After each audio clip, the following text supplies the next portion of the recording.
Hello there and welcome back to the final part of the Museum campaign Abridged, where in the previous part we were fighting the Scourge, the endgame crisis, and getting a little bit killed by them. They took out a whole bunch of our fleets and we kept just rebuilding them, getting stronger every time, tried out some Corvette swarms which proved okay-ish but not too impressive, and we're gradually getting towards a point when our fleets are somewhat decent, they've got better tech than before, and they're bigger than before. Plus, I found this new helpful trick. Well, it's not that helpful actually in retrospect, but it's an interesting exploit perhaps. We've captured a piece of an enemy queen or something, and you can use this to activate a special ability that spawns a swarm that's on your side, a Scourge horde, which you can use in battle. The main problem is that it's not very good, so this has no material impact. And you can also see we've got a UI crisis. This is caused by me clicking the reinforce button on a fleet. The game automatically makes a separate fleet for every ship it's going to send to you to reinforce. But then sometimes it doesn't send them to reinforce and they just sit around clogging up everything. Happens maybe a third of the time. It doesn't seem to work very well basically. I think maybe if you give an order to a fleet that's expecting reinforcements, it messes things up. But the point is, with these Scourge fleets, you can park them next to a space station, and when the space station makes a ship, it will put it into the Scourge fleet. Normally you're not allowed to merge a Scourge fleet with regular fleets, but with this method you can put ships into it, your own ships. And that's important because Scourge fleets have no upper limit to how much stuff can be in them. So as long as you have them assigned to a space station to absorb everything that's coming out, you can just make a bigger and bigger single fleet, which is much more user-friendly to move around than a pile of several fleets, as I was complaining about last time. So we've now got two of those things on the go. So here's one I made earlier, which is sailing literally out of a black hole here with way over our usual fleet capacity, about double. It's a shame you can't merge things into them because I would just merge everything together for maximum user friendliness, but there's a stronger than normal fleet, and by moving it out I can now merge that pile of other things into a single fleet as well. Everything's starting to get a bit neater right here, and at this stage I thought, well, we're getting there, we're reaching our naval capacity. Let's actually put together our next Crusade fleet to go out and see what we can do against the Scourge. We've got this pile of ships gathered up here at our Penrose sphere, and now I'm just adding in one of our two Brood fleets. I'm leaving the other one behind to keep swelling up in size. So here's our pile.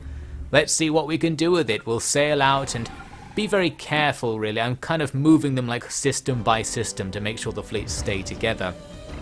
We're able to take down enemy space stations with minimal casualties. I think we lose the odd Corvette sometimes, but we're basically invincible against space stations, so that's a good thing. Here you can see an example of a Scourge planet. We need to stop these planets or get rid of them in order to stop the enemy from reinforcing, and this one is still being colonized, so we're just kind of decolonizing it by shooting it. We have to do the same thing to the other ones as well. You can't invade them, you have to just bombard them until they stop being Scourgy or something, which actually takes a really long time. So I pretty much stopped doing that as soon as I discovered how long it was going to take and just thought I'll focus on the fleets for now. Here's a battle over on our northern front. Previously it was defended by a single stack of Corvettes, now we've got two stacks of Corvettes, or two swarms of Corvettes. So double the power. Still takes a very long time to do damage though, but looking at the numbers, we're certainly damaging them faster than they're damaging us. We'll win the fight eventually, but it is very much eventually, so we'll cut through that laser show. During this laser show, I've got a message about a fleet combat being won. We just took down another space station, and you can see the problem with me looking away from my main fleet. While they're traveling, they form up into a column formation. So if they encounter an enemy fleet jumping in front of them, like right here, only the leading ships will engage at first, and because the fights are quite short, that does make a difference. Many of the ships at the back there weren't taking part in the fight, so we would have taken more losses than we should have with perfect micro. So that's why I'm being super careful, moving one system at a time, and doing this thing where I order fleets to move to the edge of a system. Rather than saying go to a system, you say go specifically to the end of the hyperlane, so they'll stop, bunch up a bit, and maybe then engage something that's in the system. Not sure if that's how it works, but it seemed like a good idea. Meanwhile, back north, we're taking out some transports. They kept sending transports past the point I was defending, so I was sitting there taking them out. But here you can see they're coming back for me with some of the guys they were using to take out the nearby ancient empire. So I'm going to prepare to face them. But another distraction, they're coming at me from the other direction with more transport fleets. Can't resist the chance to get those free kills. In this case, we were able to form up in front of the hyperlane before the enemy swarm arrives. Here they are, peeking through space or something, and out they pop. Now it's another swarm battle, where, well, it's just going to take a long time, but it kind of works. The whole Evasion 100 thing is not working as advertised, but I'm guessing corvettes maybe are better in other circumstances. Someone claimed they were the best thing ever. Maybe that someone was incorrect. I don't know. So we eventually do win that fight. We lose a whole bunch of corvettes, of course, so this is a very unsustainable thing. We have to keep going back to get more swarms. But the meme idea was there.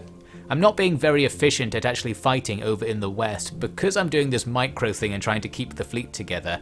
The enemies are moving around and they leave the systems I'm trying to form up in all the time. So it's taking me ages to actually get around to kill all these guys.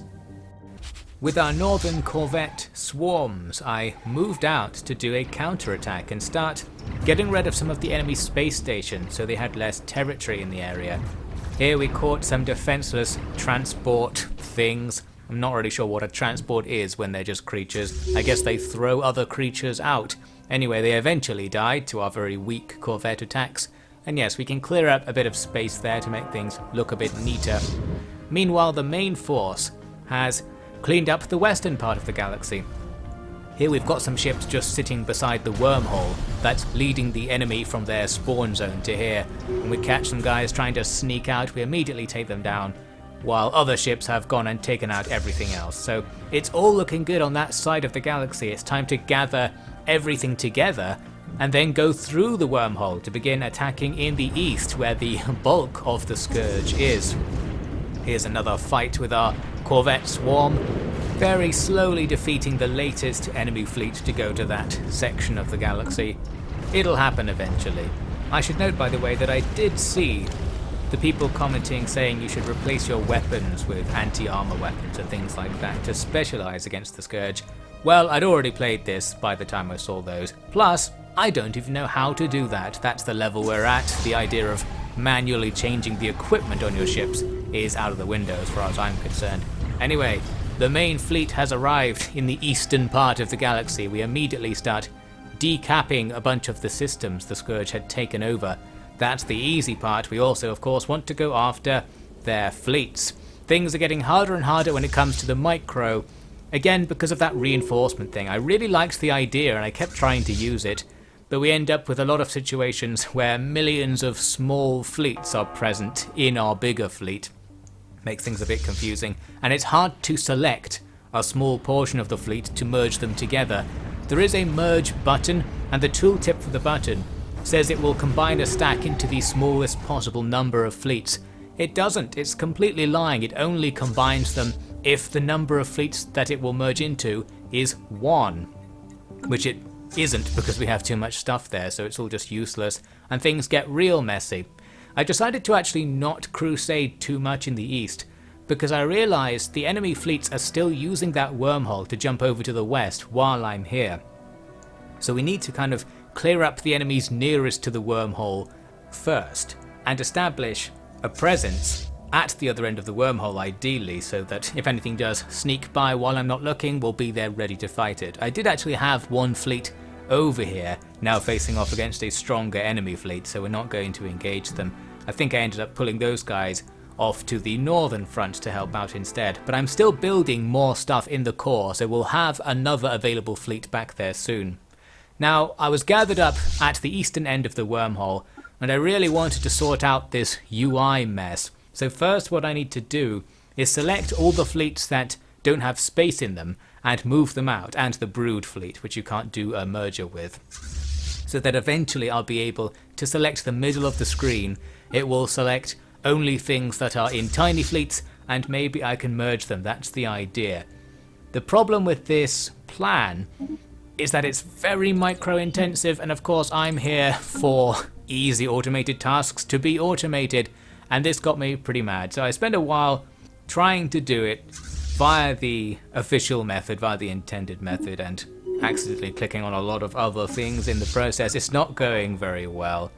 And this went on for another couple of minutes before I couldn't take any more. There was just so much stuff, and I still hadn't got to the point when I could just merge the fleets. I thought, why can't we just have it be one fleet? Because that would save the micro of moving around as well. So I went away and installed a mod called something like Infinite Fleets.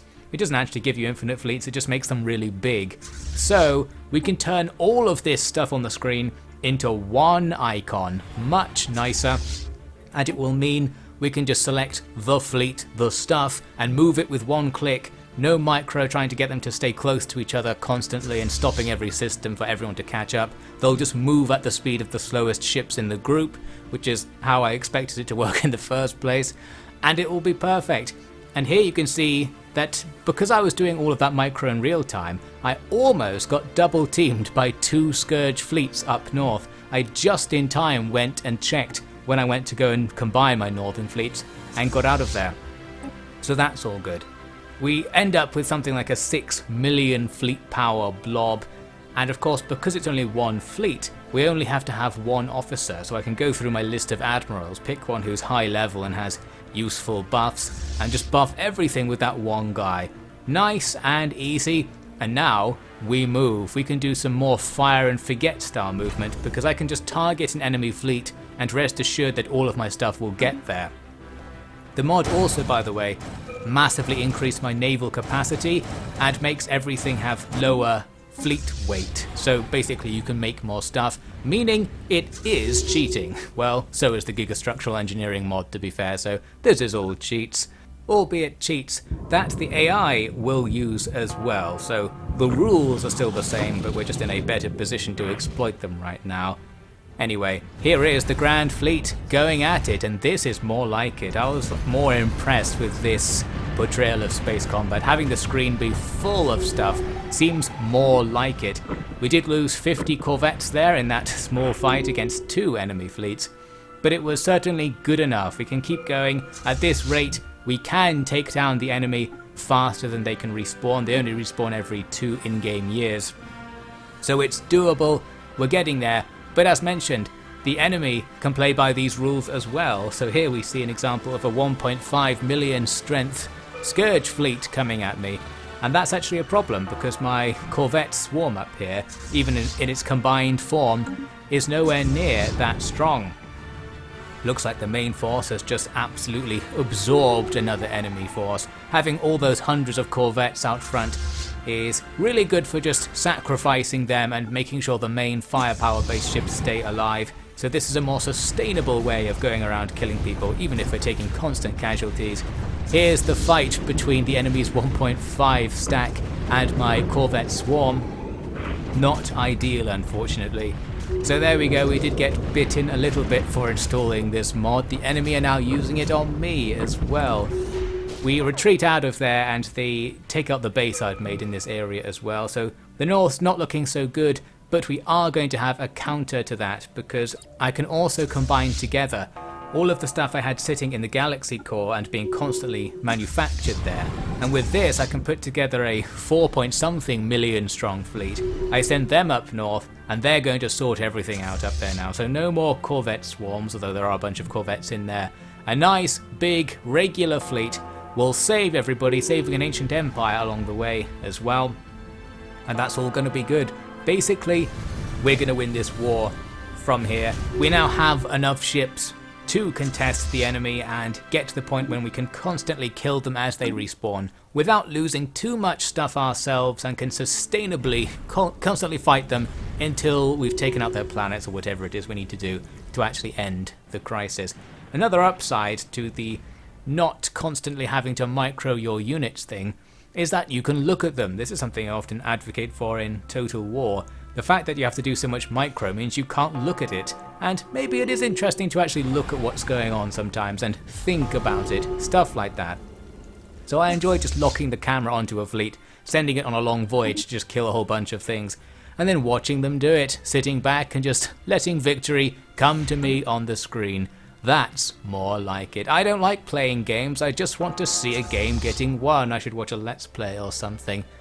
Anyway, all we need to do is clean up the galaxy, and even if I'm not using my cheated fleet capacity, we've still got enough stuff from what I had before to do that by the looks of things. However, now the enemy come back with the ultimate challenge. They've combined a whole bunch of their stuff together into this 5+ million strong Scourge fleet hanging around in the top right of the galaxy. So now we're talking. Obviously, we have to go for a final decisive battle. It's going to be an all versus all, but I can combine my two big fleets before the fight to make sure we have an advantage. So here we are assembling the grand fleet of the galaxy and of the museum curators. It's got something like 10 million fleet strength, and it's lagging the game out and stuff because it's too big. That's what we like to see. Now we just have to pursue the enemy, and again we can benefit from not having to stop at every system. I can just give them an order to hunt that fleet down, and rest assured that by the time they arrive there, most of our ships will be in the combat. Much better. I feel like this is how games usually do it. Please, Paradox, do it for me. Anyway, here we are at the point of conflict, our fleet stretching across the entire screen. That's what I want to see in my space battles. We've got a few reinforcement ships that are out in front of the fleet for some reason, so they're going to be in trouble the second the enemy starts shooting. We've got it on slowest speed, so it's taken a while for the enemy's projectiles to hit us, whatever they're shooting, spitballs that are just eating through our armor in some way. So boom, we lose our little first wave of ships, but now in comes the lines of other stuff, including our swarm of corvettes out front to just absorb as much damage as possible while not really doing any damage. But that's a key part of the plan, because behind them are arcs of hundreds of battleships and cruisers, and probably a lot of strike craft as well in there somewhere, are doing the business being killing the enemy. And indeed this battle proves to be quite easy actually. It's the classic thing where once you're double the enemy's fleet power, you're effectively invincible because they can't kill you fast enough to stop you from killing them. So we're able to wipe out the bulk of the Scourge in one decisive battle. That's the way we like to do things, and now obviously this big pile of ships can just clear up anything else that shows up. We're guaranteed to survive the crisis now. I'm trying to split the fleet out into smaller groups so we can more efficiently go after what remains of the Scourge's territory and the odd fleet here and there. It doesn't split them very evenly, but basically that's all doable. So the campaign is won, and this is pretty much where I stopped playing, so we'll stop things here. I did send my fleets to go and stand where the enemy was spawning, and indeed we could just take them out instantly when they respawned. I would have to go around and take all their territory and gradually bombard their planets to make them totally go away, but I didn't want to actually do that, and because nothing actually happens once you defeat the crisis and end the game, I thought, well, might as well just end it here. Here's a last look at our museum. We've got many thousands of props and an extremely strong army for some reason. No one's getting in here. And look at our rainbow of diversity. We have got pretty much everything here in the museum. Although that said, there are a couple of species I think that actually aren't represented here, either because they died at some point during the campaign, or one of the ancient empires was never absorbed, or two of the ancient empires actually we never absorbed into our museum. And I'm pretty sure the ancient empire species don't migrate anywhere else, so we won't have got any of them through the process of absorbing other factions. Here's the just about alive remains of one of those empires. They got very much killed by the Scourge, but we did save them at the last second. They should donate some people to my museum as a reward. You can see there they've got the next level endgame tech, the spatial coordinates tier spaceships. Those things look pretty formidable, so we're not going to want to go to war against them, that's for sure. It's only a transport fleet actually, so I'm guessing we could defeat the cubes, but better not risk it. Who knows what sorts of other space-time defying technologies lie within. So that's the end of the campaign then. Thank you so much for watching all the way through both this and the other Birchwell campaign I did, if you watched that one as well. I probably won't be playing Stellaris again for a while because it's kind of like we've seen it all now. I feel like I've played the game I could play it in a slightly harder way, but it would be very much the same sort of thing. The only thing I was tempted by is doing this strategy again and just seeing how many people you could get into the Birch world on maximum galaxy size and with optimal pop harvesting strats. But actually doing that would be very frustrating and requires me to click the mouse, so we can't be having that. Anyway, the galaxy is saved. There's one more faction to integrate who are on the way, but it's going to take a few more in-game years, so we're just going to pretend that we did that. Oh, the Awoken too as well. I did make them my protectorate in the end, so we can integrate them. Long live the galaxy. Looks like everything was fine, but we've just accidentally taken over in the process. I'm sure everyone will have fun in our museum. I hope you had fun watching them get put in the museum.